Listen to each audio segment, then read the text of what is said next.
উত্তৰ গুৱাহাটী গৌৰীপুৰ ৰধলাত ভূমাফিয়াৰ দাদাগিৰি। উত্তৰ গুৱাহাটী নিবাসী অৰুণা বৰুৱা আৰু তেওঁৰ পৰিয়ালৰ নামত থকা মাটিত আৰ্ট ফিলিং কৰাত বাধা ভূমাফিয়াৰ দলৰ।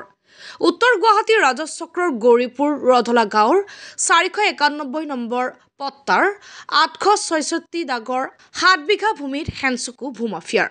উক্ত ভূমিত ডাম্পাৰেৰে মাটি পেলাবলৈ যোৱাত বৰুৱা পৰিয়ালক দা কুঠাৰ লাঠি জং লৈ মাৰিবলৈ খেদি আহে ভেৰণীয়া গুণ্ডা বাহিনীয়ে। দীপাংকৰ বড়ো আৰু অনিল নাথ নামৰ ভূমাফিয়া দলৰ বিৰুদ্ধে বলপূৰ্বকভাৱে মাটি দখলৰ অভিযোগ। ঘটনা সংক্ৰান্তত উত্তৰ গুৱাহাটী গৌৰীপুৰ আৰক্ষী চকীত এজাহাৰ ভুক্তভোগীৰ প্ৰাপ্য ভূমি মুক্ত কৰি দিবলৈ মুখ্যমন্ত্ৰী আৰু আৰক্ষী প্ৰশাসনক আহ্বান অৰুণা বৰুৱাৰ। উত্তৰ গুৱাহাটীৰ পৰা গোবিন্দ দাসৰ ৰিপৰ্ট, পি সংবাদ। কুণালকান্ত বৰুৱা, মই নৰ্থ গুৱাহাটী শিলহাকুৰ নিবাসী। মই জালুকবাৰী সমষ্টিৰে এগৰাকী নাগৰিক হয়। আজি আমাৰ মাটি আপোনাৰ গৌৰীপুৰৰ ৰধলাত নতুন দাগ 866 দাগৰ মাটি আজি আমাক কোৰ্টে চমজাই দিছিল। আমি আজি আৰ্ট ফিলিং কৰিব যাওঁতে দীপাংকৰ বড়ো নামৰ মানুহ এজন আৰু ৰধলা নিবাসী আৰু লগত দুজন মানুহ আনি আমাক লাঠি জোঙেৰে খেদিব চেষ্টা কৰে।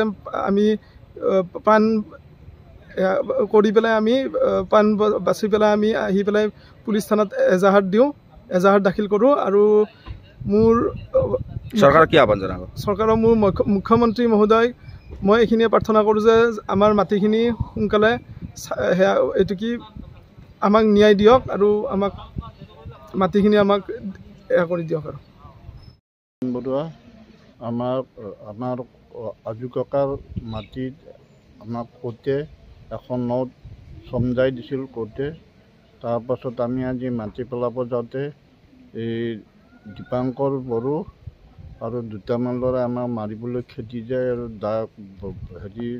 লাঠি জোং লৈ পেলাই আমি তাৰপিছত কোনোমতে পলাই গুচি আহিছোঁ। আহি পেলাই এতিয়া থানাত আহিছোঁ কেছ দিবলৈ।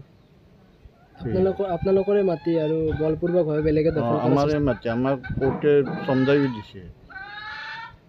বলপূৰ্বকভাৱে দখল কৰাৰ চেষ্টা বলপূৰ্বকভাৱে দখল কৰিছে। আপোনালোকক মাটি পেলাব দিয়া নাই দিয়া। কি ক'ব এতিয়া চৰকাৰক? কি ক'ব? চৰকাৰে আমাক যিকোনো কিবা উপায়েৰে আমাৰ মাটিখিনি উলিয়াই দিব লাগে। প্ৰশাসনে কি বিচাৰিব? এতিয়া আমি সেইকাৰণে আহিছোঁ এখন এজাহাৰ দিবলৈ।